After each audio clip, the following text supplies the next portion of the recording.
So $1 billion per month are released onto the market via the time lock escrow. Ripple then distributes however much they need to onto the open market. And when I say distributes, I mean sell to fund their business. I don't make any bones about that. A lot of people, poo-poo on that. If your job was to build out the infrastructure for the network and get adoption, and it benefited you to have the token price go up, you would use the token to fund that business development. I'm not mad about it. They normally don't sell the full billion either.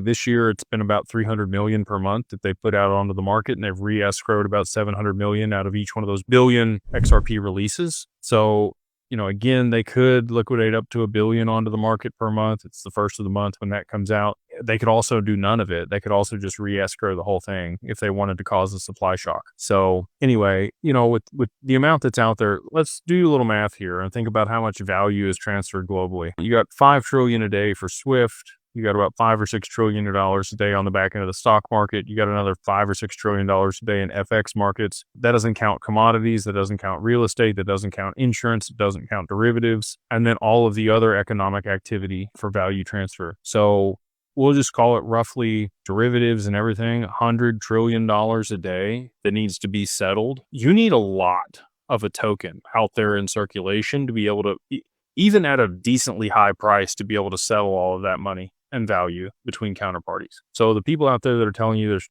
too much in supply and it's never going to be a high price, they don't understand the actual value transfer globally on a daily basis and the volume that was going to be moving over that network and needs to be settled on the back end. So just, again, you can do the math on that. Be like a 5-digit XRP, which just happens to be what it's built to be to settle all of that value. It's been stated by David Schwartz and Arthur Brito and many other people that helped develop and build the XRP ledger. XRP is meant to operate at $10,000 plus if it is going to be the global backbone for settlement, which again, I'm extremely confident that is where it ends up.